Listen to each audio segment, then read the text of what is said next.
So He's actually pounding kids on you. oh yeah, see right there. That makes no sense whatsoever. There's children on here, doesn't it? Like, it just makes no sense. But anyway, welcome everybody. I want to say hello to everybody who's here and everybody who's going to watch us, hopefully. We are starting our March 9th, 2017 Yellow Springs School Board meeting. And we have an audience here for you folks, so this is really exciting. I'm going to call the meeting to order, which is what I'm doing, and I'm going to ask for roll call. Aida, I'm here. Sean will be absent this evening. Sylvia, Present. Steve, Here. Ann. Here. Here, and also, just to explain, Superintendent Report, I'm sorry to say, is sick for the first time ever at a school board meeting, so we are going to get through this without him, we hope. He's going to give us a doctor's note, right? We better ask for that, don't you think? You haven't heard anything yet.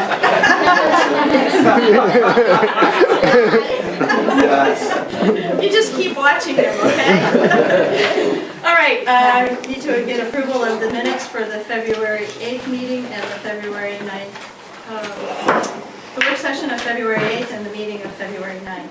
So moved. Second. All right, any issues with any of the minutes? Okay, roll call. Sylvia, Yes. Steve, Yes. Ann, Yes. Aida. Yes. Okay, again, I'd like to welcome everybody here. Already acknowledged you, and I'd like to just say hello again. And ask people, if you haven't signed in, there's a notebook in the back of the room. If you would please just put your names down there so we know who's been here and attended. All right, moving on to communications. I'd like to acknowledge a letter from Keith Harding dated February 27th, 2017, and a letter from Jacqueline Pohl dated March 8th, 2017. Moving on to community comments. I know we're going to hear from most of you a little bit in a moment, but is there anybody here to address the board? Hi. Yeah, you'll get a chance. You're on the agenda. Are you being silly now? He is ready to go. Oh, thank you, Madam President. I'm Eli Hurwitz. I'm the president of the YSCA, the Teachers Union, and I would like to thank the district for the PD Day that we just recently had and recognize and celebrate the brain trust of teachers we have that work here that came up with fabulous ideas for projects for our next school year. Professional Development Day. That was our day on Friday. We worked diligently and there were a lot of great ideas. I'd also like to recognize that the 5th and 6th grade team is currently preparing for a trip to Camp Kern, which they're putting a lot of work in and thinking through some ideas that are going to make an already amazing experience for our students even more amazing. So, thank you. Thank you. All right, we're moving into schools in action. We have a project-based learning presentation with Ms. Coulter's room and her 4th grade students. So, here we go. Videotape.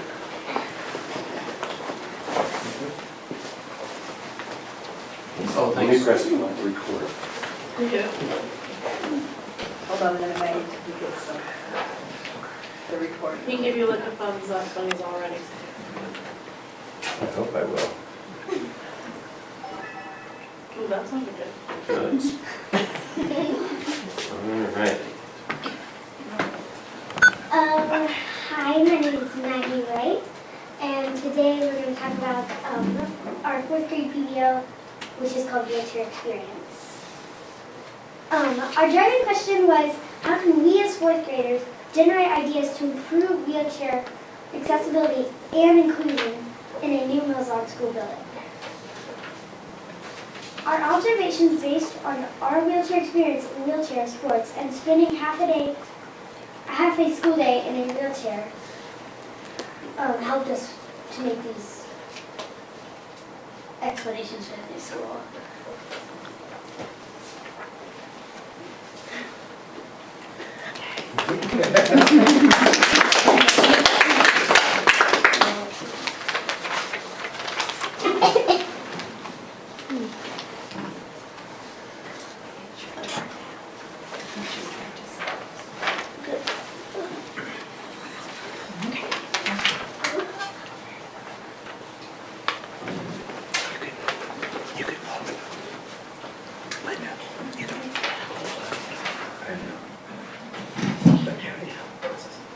slide that back in there, yeah. There we go.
Hi, I'm Avery Bell Arments. I think we need a new school building for handicap accessibility as more handicap arms for automatic doors so they can get in. Mia can only get through one door with buttons. I think if we have more, everyone can get in.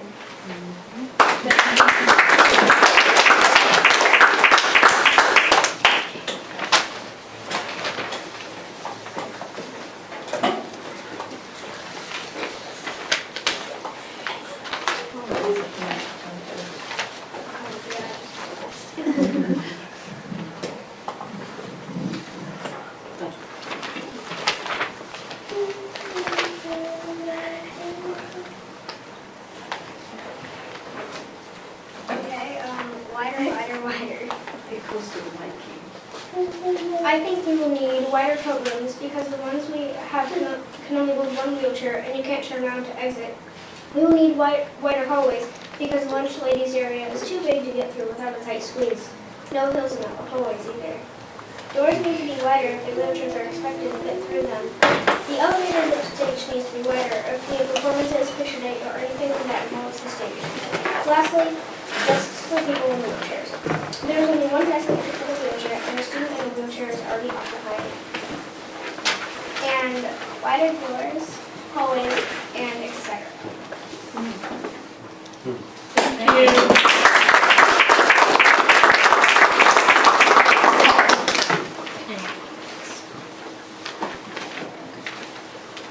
Tiger Collins could not be here today, so I'm going to substitute for her. In the lunchroom, it's really hard to get by the table where you type your number in if you are only in a wheelchair. Also, lunch tables have 2 spots each for a wheelchair kid to eat. In the new building, if we had tables with chairs instead of benches, it might be more accessible. The lunch tables need to be spread farther apart so wheelchairs can get between them. When you are buying a lunch in a wheelchair, it's hard to carry out your lunch. The lunchroom is so crowded that it's really hard to back out and move around. If you want to eat your lunch, you have to lean forward really far. In the new building, we need a bigger lunch hallway and different lunch tables.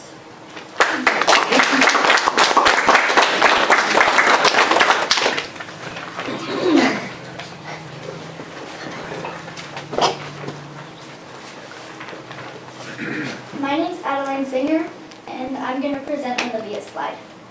Every time I go to art, I notice Mia can't go straight to art. She has to go all the way through the library and then up the ramp and then go to art. Because of this, she is 10 minutes late. My solution for a new building is ramps next to all stairs. If we have ramps next to stairs, it would make moving between classes easier and a lot faster for Mia.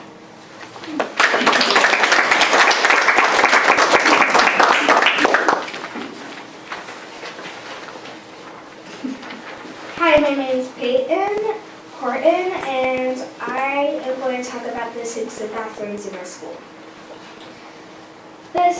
The sinks, you can't reach the handles to turn on the water. The wheelchair can't fit under the sinks.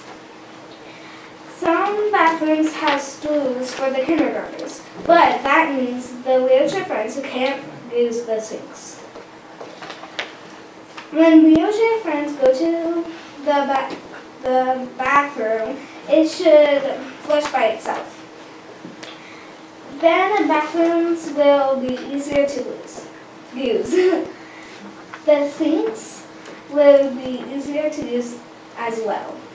I hope everyone and every friend will have a nice bathroom.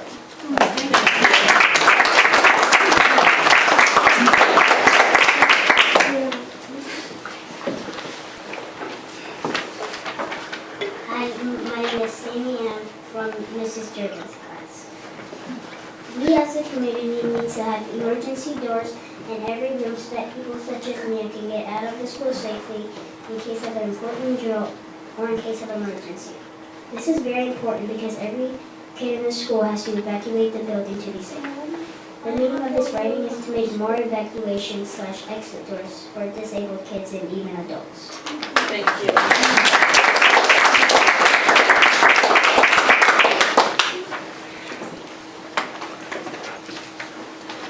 So we need a ramp to reach the playground, or we could make the playground level with the school so that wheelchair people could make it to the playground. Because all the other kids are just running around there like having a great time, and they probably feel discluded.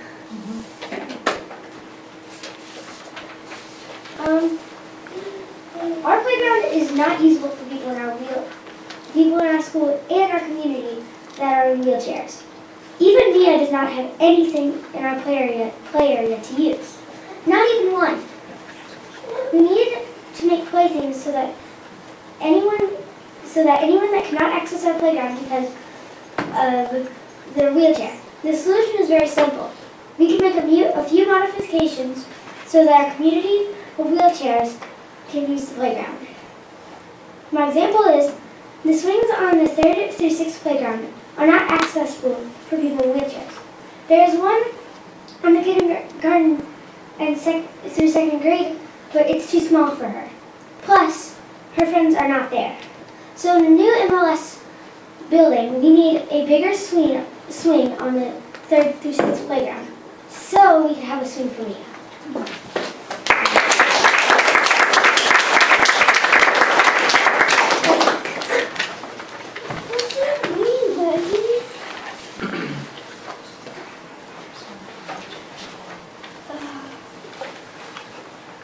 We need to make our school more accessible with everything, but I'm going to talk about how our special should be. When we were in the wheelchairs at music, we spent a lot of time trying to figure out where people in wheelchairs should sit. We need to have bigger rooms so that it will be able to include everyone in wheelchairs. During art class, Mia in her wheelchair can't get under the tables because her wheelchair is too tall. Every time she is in art, someone has to get her a taller table for her to be under. I don't know how it feels, but I bet she doesn't feel included. In our new building, we should have big rooms so Mia and anyone in wheelchairs can get around the room. During gym, Mia can't do what we are doing because her friends have to do what Mr. Brody says. So, she has to play with her aid. I don't assume it's fun because that's all she can do. If we are on the stage, she can't get it on unless she uses the elevator, which takes a long time. So we need a ramp up. Thank you, teachers. Mr. Brody, PE, Ms. Durgans, Ms. Pohl, Ms. Hitchcock, Ms. Coulter, for the use of the wheelchairs. Wright State University, Anthony Pichisu, Ms. Morgan, and Ms. Durgans. Thank you.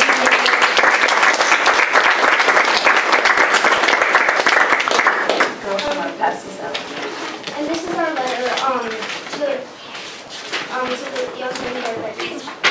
Dear Yellow Springs Board of Education, the fourth grade is doing a PBL named Wheelchair Experience. Our purpose is to have first-hand experience to understand what it is like to go to school in a wheelchair. Our driving question is, how can we as fourth graders generate ideas to improve wheelchair accessibility and new inclusion in MLS building? All fourth graders participated in wheelchair sports with 6 wheelchairs loaned to us from Wright State University. Anthony Petit from Wright State came to our gym class and taught us games to play in the wheelchairs.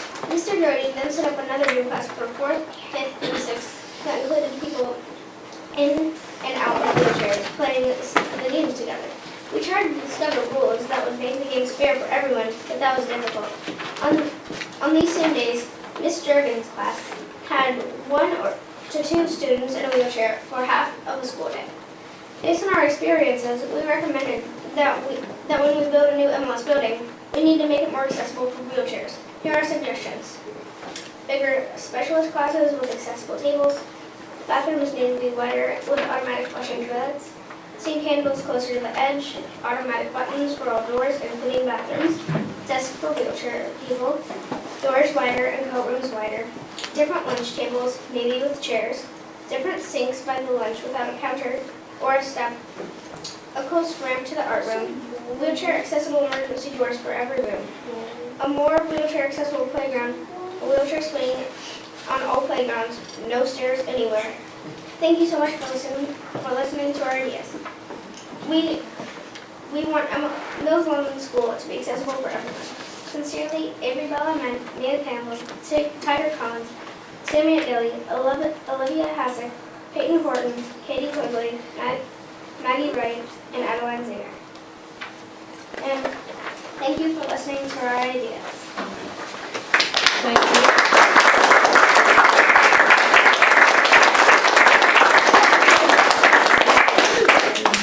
And do you have any questions? Well, I have a question. How long did you guys work on this whole project, this wheelchair experience? We worked on it we started it 6 days ago, and then every day before recess, we would stay in before recess and work on it. Mm-hmm. I have a question. Were there any big surprises? Like, did anything in particular surprise you when you were starting to do this or when you finished doing this? Yes, especially like when I was in the wheelchair trying to like turn, like I had a picture, like trying to get in the bathroom was like you got turn, and it's really hard for like you got turn a lot and you have to have a really large muscle to do that, and then like it's really hard to reach. And some people in wheelchairs can't like bend over, so so when I experienced it, it was really hard. Also, what you found more surprising was when you're in a wheelchair, everyday things that you would just prance by without thinking, all of a sudden became very hard, and you just didn't expect it. And also, one of the wheelchairs had some cloth around the arms, and if you were wearing a short sleeve shirt, you would get rashes on your inner elbow. Oh, wow. Anybody else have any surprises or? Thank you. So did you notice any of these things before you started this project? I mean, did you notice about the ramps or the elevators or anything like that, or did this really bring this into focus? Well, it was kind of the same with Lynn because we had Mia in our class, so we kind of understood like how it was difficult for her. Like as in Olivia's slide, she said that Mia had to end up 10 minutes late because she had to go all the way through the library, up the ramp, and then she got to art class. I mean, like, I'm hearing, like, some people will say, oh, like, this person, like, Mia is gonna be late for art class will get annoying. she's just being late because she's in a wheelchair. So it's just I'm like, God, we should hopefully make the school more accessible for them. Sounds like it. Yeah. What was the most fun part? The most fun part would be actually like experiencing it. Did you guys like it when it was the wheelchair sports in gym class? Was that fun? Yeah. So did everybody in your class get a turn with the wheelchairs that were available, or? No, not Okay. everyone. Everybody got a chance to be in a wheelchair in the gym class. Okay. Yeah. And not everybody got to actually spend The half a whole, day. yeah, okay. Well, it just seems to me that the timing for this project is really great because of what's going on with the school board now and starting to look at what do we need to do with these old buildings. And I'm remembering that it was really a year ago when that fourth grade class came here and presented some of their ideas about what a new school building would look like. And that's really what got us starting to think about all this in the first place. So I think your timing is really terrific. And so thank you very much for all of this, because we can take this and start working it into our process right away. These are really important things to take into consideration, and I very much appreciate your thoughtfulness for your friend and your understanding of what perhaps people who are in wheelchairs have to deal with. So thanks for sharing all of that with us. Fantastic. And thanks, Mia, for opening everybody's eyes a little bit. All right, well, thank Yes, thank you.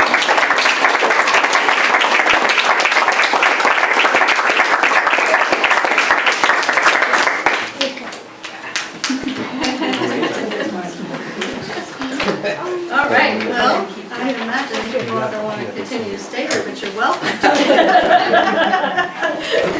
Pretty much, it's going to be downhill now.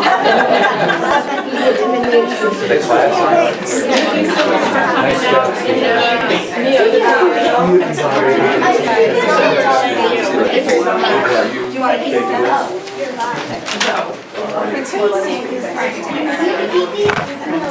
Yeah, I'm keeping mine. Avery, are you going to wheelchair? Okay. Yes. Then we can get the phone. Hey Avery, can you hop out as a folded? They really wanted to choose this chair because You they did a wanted to great show job. how difficult it Yeah. was. It was their idea to bring the chair. And it was difficult, wasn't it? You know how to fold this one? Yeah. Yeah. There's probably a good job on. I'll take it for you, buddy.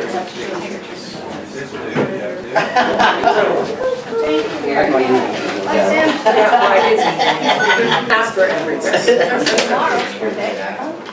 You know where it goes? Chair. Okay. Thanks very much. Good job.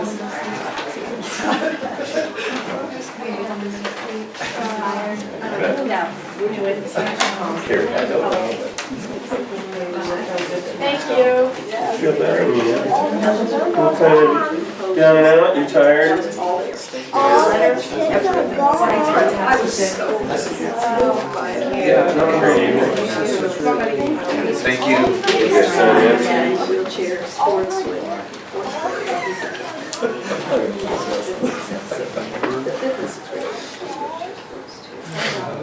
Yeah. So we have to, the next step is send a letter of thanks to the state. Yeah, I'll tell you, but we had to pick up the chairs, my husband and I. We're getting the chairs out, pick up truck, I'm like, oh my God, I have to go pull up. Thanks again. Thank you. Thank you. All right, we're moving on to senior trip presentation. Yeah, right. Dr. Pryor, we are moving on to All right. our senior trip presentation. I think I remember back in the fall, either I presented or Chris Linkhart presented the idea of going to New Orleans. That was just a very expensive trip. There just wasn't the interest for the senior class to be able to do it. I think they had all 7 students interested. And they did want to spend the $7,000 on those 7 students, but I said, no, that's just not I bet more were interested. In New Orleans, you can make that, Sure.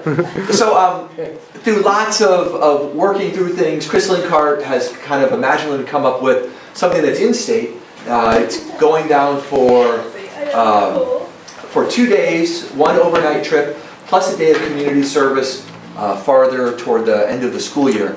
But going down to the Great Wolf Lodge and out in Mason, students would kick in $40, that would cover the food. It's quite possible that they have the money already to cover that, but the $40 is a good faith deposit. They wanted to make sure they had numbers right before they came here as well. So it's pretty simple. Nate Baker is actually not going now.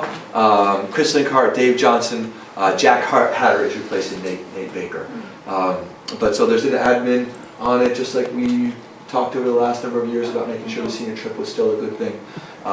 So I think it's a nice project. I think it allows for that community building still to happen. It's hard to find in. It seems like this year in particular, our calendar is busier than ever with things, with state theater competitions and so on and so forth. So we moved the Spanish night in order to try to pull this off, but we would love to have your approval for us being able to take the kids down. But I don't know if you have additional questions to clarify. Yes, ma'am. Yeah. I'm just not remembering. There was another trip that was to Washington DC and up to New York. Yes, that's the 8th grade. Grade. Okay. Yeah.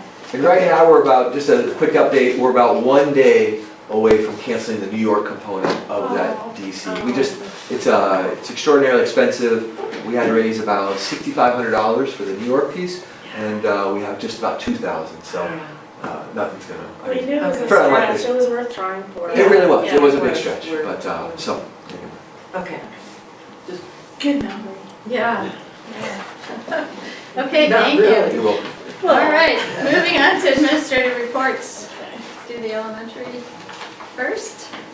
Sounds good. How you guys doing? See, Phil sit in the big chair. You like sitting there in the big chair? I moved it over here. Yeah.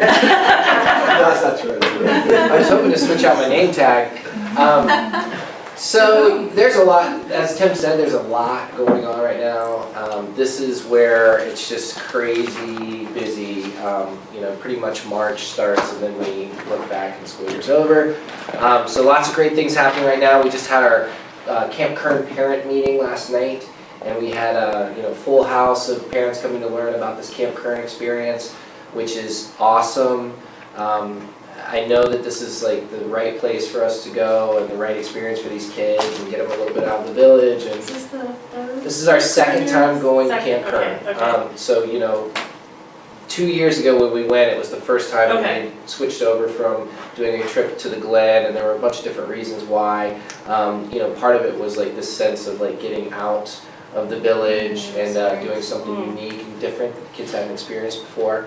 And I'm like a Camp Kern alum, went as a 6th grader, as a senior I was a chaperone for 6th graders, and then I've taken kids there for many years. So it's a great place. The kids are really excited, parents are very happy, and that's going to happen in April. So we're preparing for it now.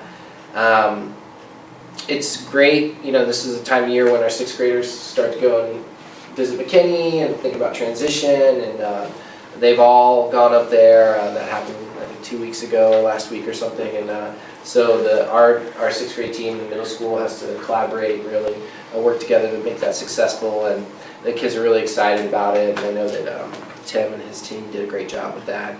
So that just happened recently. We've got Chris Tebbets, who is coming tomorrow. He's the Yellow Springs bred author who is bestseller now, and it's the middle school books, Worst Years of My Life. So this is really nice. I was telling What's that for transition? I don't know, that the 6th graders. Yeah, It's lighthearted, it's funny. well, I won't say that.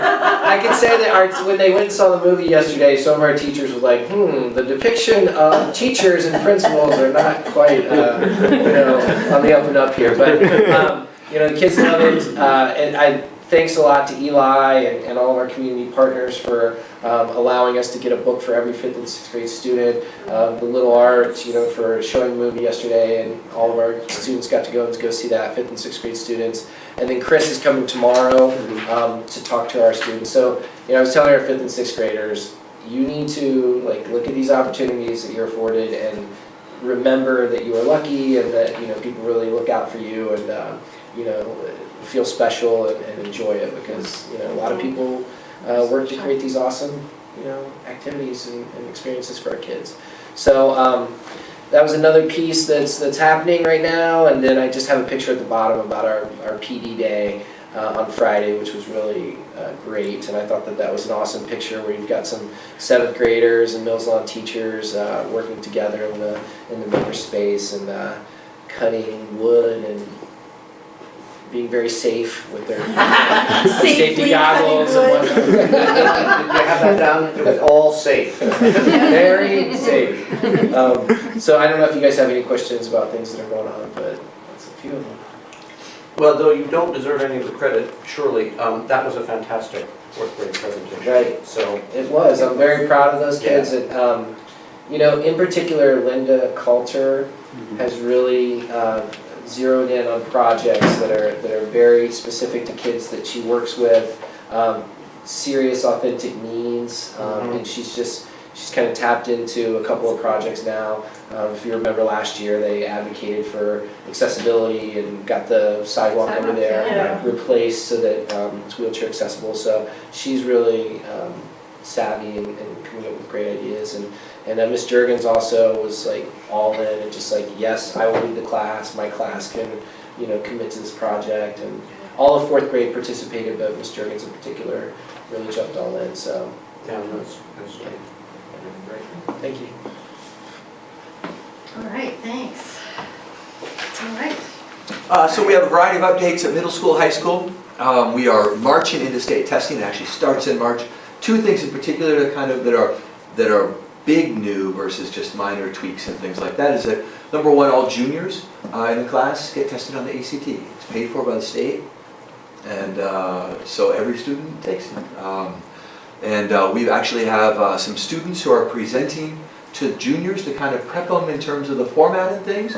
And I was at a principals meeting a couple weeks ago, and none of the other schools are doing it. So it's kind of funny. Here we are in Yellow Springs prepping our kids for the ACT. You know what I say. So, Steve Kahn's daughter is I think one of the 6 seniors who are sort of helping out along with some teachers working them together. So, the second thing is that all of our students will be taking tests on computers this year. So that's a remarkable thing. Jacob's busy inventorying all the Chromebooks and laptops to make sure that we can do that.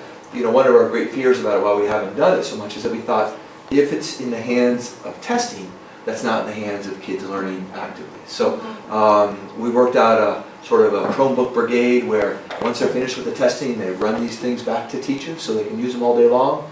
And then we have a protocol to bring them all back to make sure they're charged up for the next day. It looks pretty good on paper. We'll see. We'll see. It'll be the last time we do it. No, so anyway, so those are just some things that we're a little bit nervous about. And it's really funny because our math teachers are sharing that in geometry, when you're actually trying to draw some of these angles within triangles, the dexterity you need on a mouse pad or on a touchpad is really, you have to twist your whole arm around, and literally, you're turning it more than 90 degrees in some instances. So Jacob's been working hard to make sure we have mice for all the math tests. And so all sorts of, preparing for this testing cycle has been really, really difficult. But I think we've got a real nice plan in place. Additional technology, speaking of, we just received 4 3D printers. And so we're really excited about it. There are 2 smaller ones and 2 larger ones. And so it comes just in time for this furniture project that's being built by our 8th graders, where they're pushing learning into the hallways by having furniture that folds off the walls so that students can work with their mentors or just quietly study in a place that's outside of the classroom but still in a public place that's a safe place to be. So pretty neat things. Day of Empowerment. There's Windometer back there at the I'd like end. to say, in his bowling team outfit, Yes. because they were doing both things that day. Yes. He was leaving for a tournament. Yeah. So it was a remarkable thing. Aida was on the original piece where it was girls' night and then turned into boys' night as well. And that was a full day piece. And great feedback. You see some of the topics that we had there. I had a student approach me at lunchtime. We had lunch, and then instead of academic lab, everyone came into the gymnasium. And there was a volleyball game going on, 3-point shooting contest. It was just a lot of fun. There were guitars and drums and all sorts of things. And one kid who's sometimes can be kind of disenfranchised sometimes, she said, you know, Mr. Cryer, I thought this was going to be real sketchy. He goes, but this is really great. I think we should do it next year too. So that was kind of formative feedback right out of the gates, and I was just really glad to hear that right then in the moment. And so, and then last but not least, we had the same Black History Month assembly that Basim and Toya put together and helped put together. That was held down at Mills Lawn School, both in the same day. We had a group of students who also helped organize it in a way, and with our Central State students and our Wilberforce students, they actually had a pizza luncheon after, and it was just a lot of camaraderie and a great time. And those college kids eat as much pizza as the high school kids. It was, you know, just say free pizza and watch your hands. So, but it was a terrific time and just a lot of fun things going on. Great. Thank you. All right, moving on to the financial report. Well, I don't have a lot to report on this month. We've been receiving our real estate taxes, and we'll get the settlement for that in March, so I don't know what that's going to be yet, and we'll fare out at the end of the fiscal year. But I will report on that for the March financial report. We did at this time of year, we have to make our House Bill 264 qualified school construction bond payment. Every year we pay $75,900 principal, and then the interest on that was supposed to be free, but that's part of that federal sequestration, so we get about 92% of that. So what we had to do this month is pay the whole thing, $8,959 in interest, but we're going to get a credit for that back this month. I think it's about around $8,100. Just on the whole, I was just looking at the budget where we're at for the end of February, and everything looks to be on target for the year. The one thing that we do in-house at this time of year is when I start to talk about cutting all the ordering off for this year. So what we do is finish up any other ordering that we need for the rest of this year, and then the principals kind of look at, you know, what do I have left? Are there some things that I could still get with our money this year, some things for next year? So I never really know exactly where we're at this time of year, but every year they've stayed under budget, so we should be good. I don't really have anything else to report on. I did give a forewarning to Matt that we did receive the Lowe's grant that Don Boyer wrote, and it's for $13,699. I thought might be worthy to talk about what we're going to do with that. So the Lowe's grant, we kind of did a preview of it unofficially maybe a month or so ago. Right now, Sada, is kind of taking on the PBL aspects of it and working with her 6th grade students.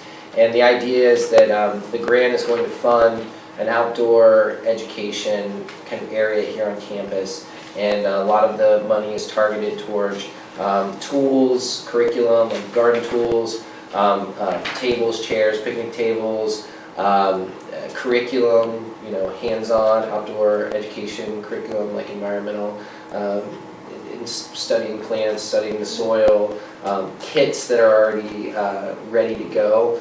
Because what we want is for students and teachers to just be able to walk out there, grab the materials, you know, put a table out or get into the grass and just start to investigate and have it ready-made. So that's part of the grant. The other idea is to rehab the tennis court area, make it usable. We've, you know, it's kind of fallen out of use, and it's in the past it was a place where kids could go and do some other outdoor recreation activities. So we want to use part of that to maybe, you know, some ideas were like a futsal court, another Gaga pit, maybe like, some other kind of games that you can play on the. Futsal is a small soccer kind of court, and it's a smaller ball. Usually, I don't know, is it 6-on-6 or something? I mean, it's a reduced soccer game. Gaga, you know what Gaga is, right? You gotta come out and play Gaga. We got 2 Gaga pits right It's now. in front of the wellness There's one at the center. wellness center. Yeah, it's a corral. Israeli I was really dodgeball. with it because I've It heard does look like a little pickleball. crowd. You know, I thought pickleball was really extraordinary.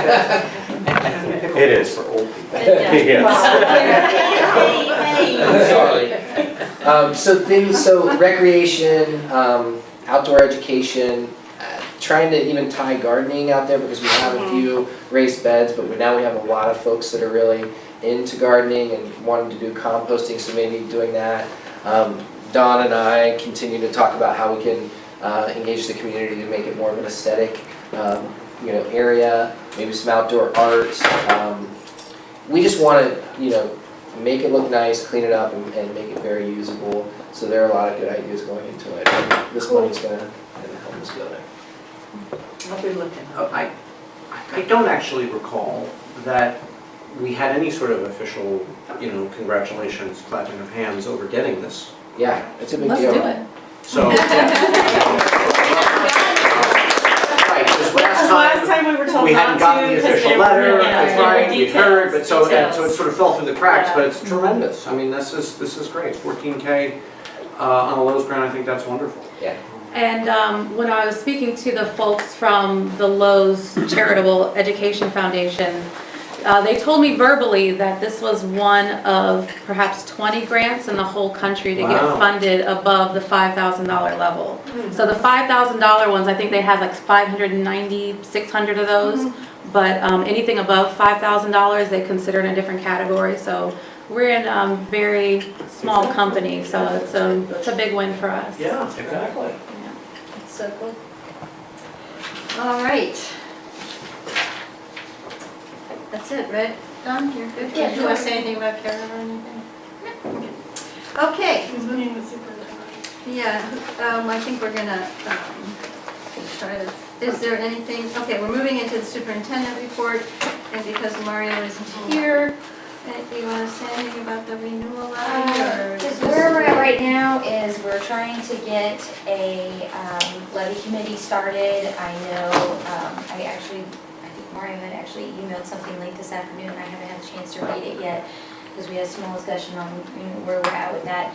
So the levy committee is getting up and running. We've already done all of the paperwork and resolutions, and everything is to the County Board of Elections. I've already received what the ballot looks like, proofread that.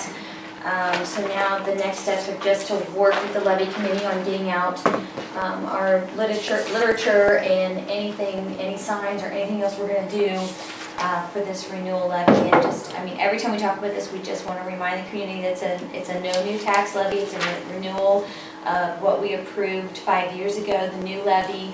And the only difference is that we're asking for it to be 8 years, not 5 years time. So we'll be working hard on that, because I told Mario today, I said it's March. The election's in 2 months. So we've got to get moving on this, so that's where we're at with that. Yep.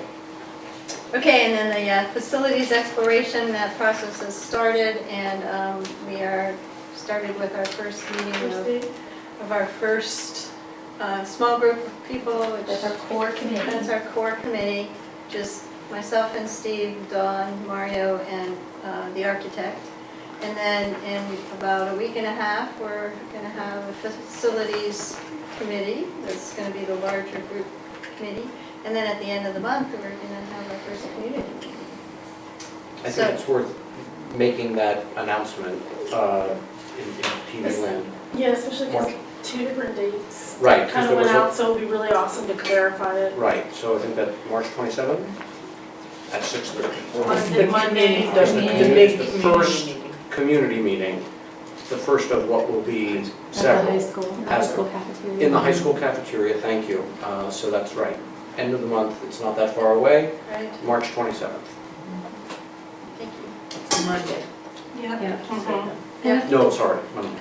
Yeah, and if I could say something, it was brought to my attention that there's some confusion perhaps already bubbling up in the community about the renewal levy and the facilities conversations, because they seem to be kind of intertwining. And just, I think that we'll have to make it really clear that this renewal levy has nothing to do with the facilities conversations. They're two completely separate things. So I think it just means we have our work cut out for us in terms of communications with the community so that everyone understands what it is that we're talking about in each instance. Yeah, that's a very good point. And I do want to remind the community, this is just an engagement process to get a sense of where everybody is. Nobody's in agreement yet about how to proceed.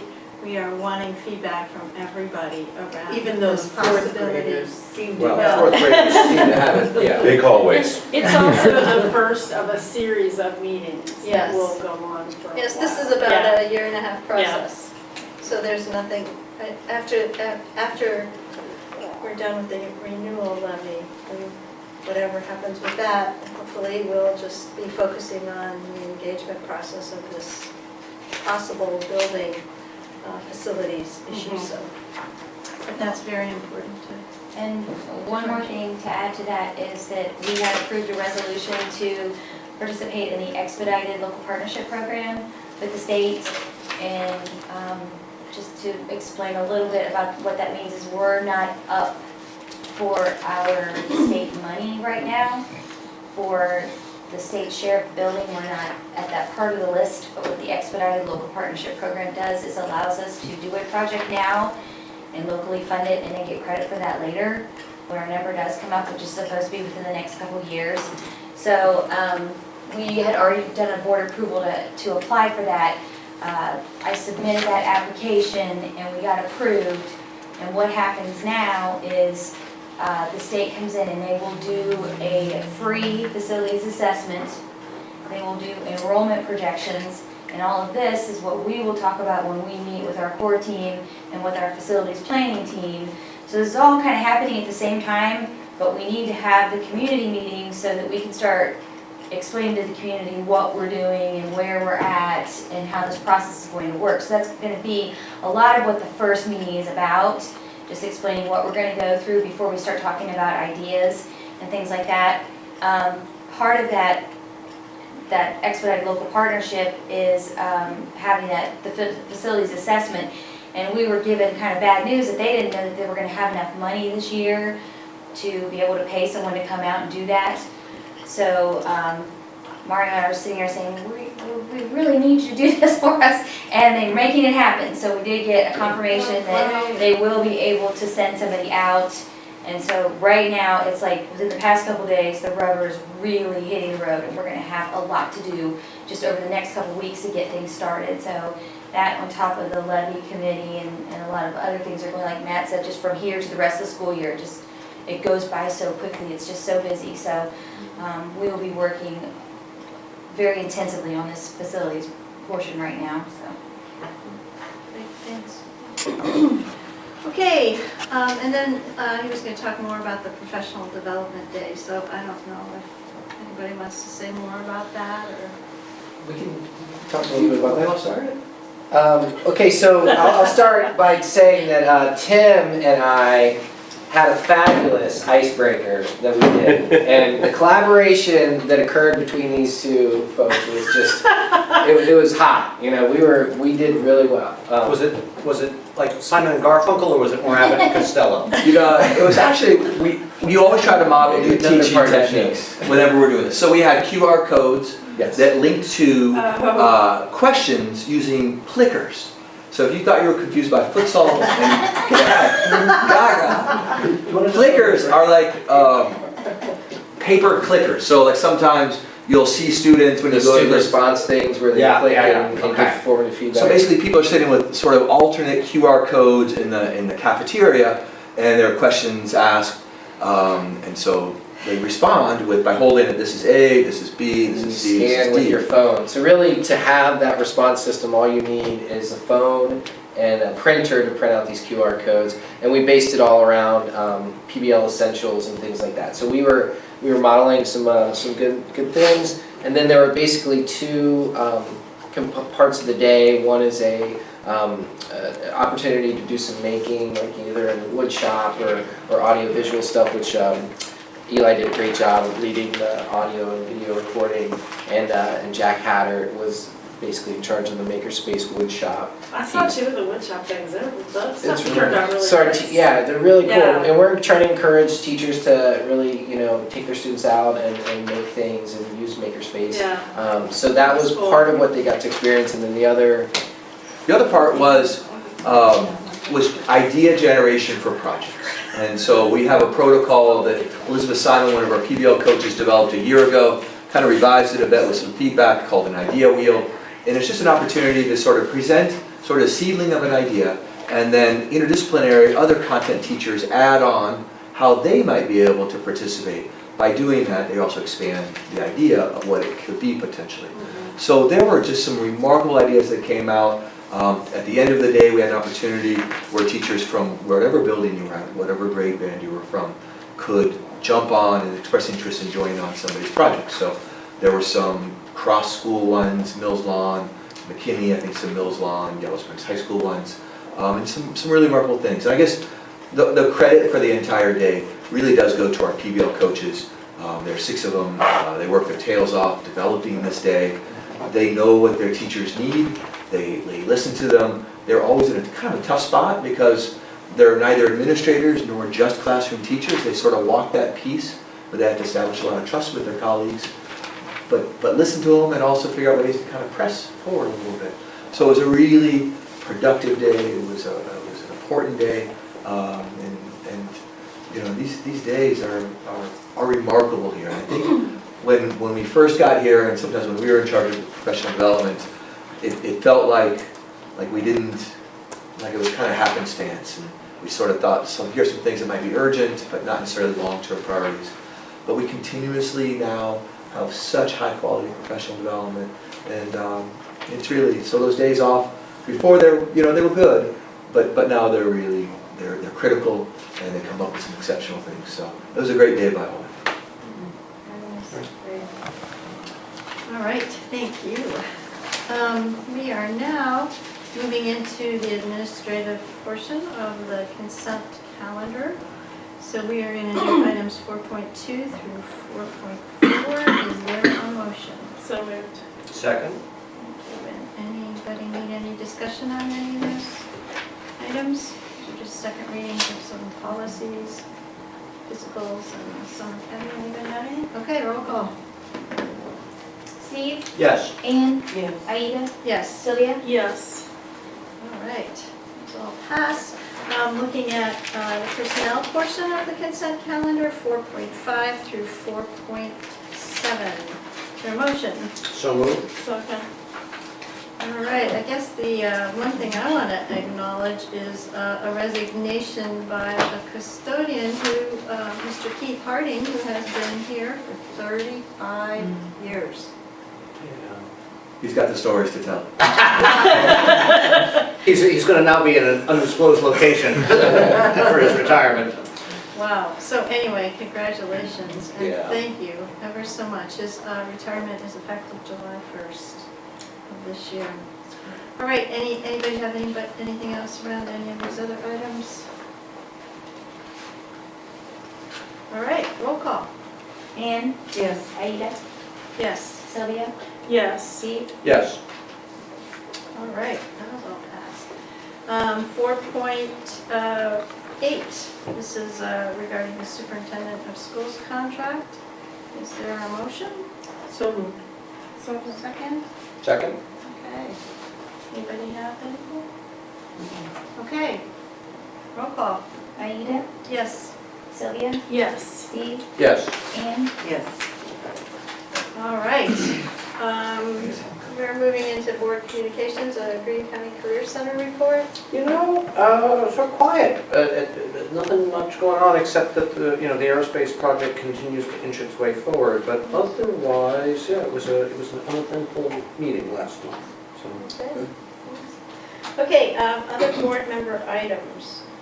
I would like to remind everybody to put all the graduations in their calendar because like everybody's saying, things are moving rapidly and we're going to be there before we know it. Yes. So that's a Tuesday, Wednesday, Thursday, right? Tuesday. 23, 24, 25 of Yeah, May. Mills Lawn, McKinney, and high school graduation. And then we need to set a date for a team building session, which we're going to postpone until June, just because everything is sort of happening quickly, and everybody's quite busy. So we don't have to do that tonight, but just in terms of considering that will be happening in June. Anybody else have anything? Yeah. I just wanted to point out that it's, at this point, a little less than 5 months until the early August filing date for anyone who may want to run for school board, because we are going to have a vacancy, and if anyone out there is thinking about that or has questions, they could talk to any one of us. We would welcome and try to be as helpful as we could. So just be thinking about that. There's actually 3 vacancies, so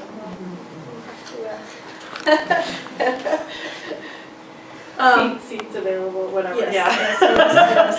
yes. But anyway, yeah, so yes, and I would encourage anybody who's interested in talking with board members and also with Mario if you're interested.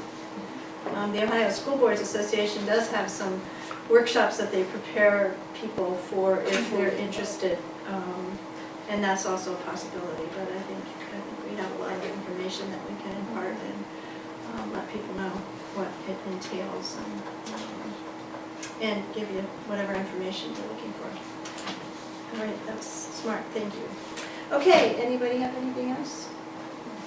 All right, now this might be the record. Sure. All right, we have. And what was the factor that was?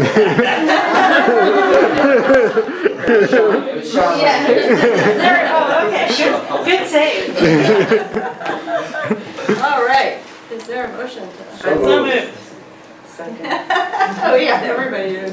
All right, roll call. All in favor? Aye. Yes. Thank you. All right. That's nice. A couple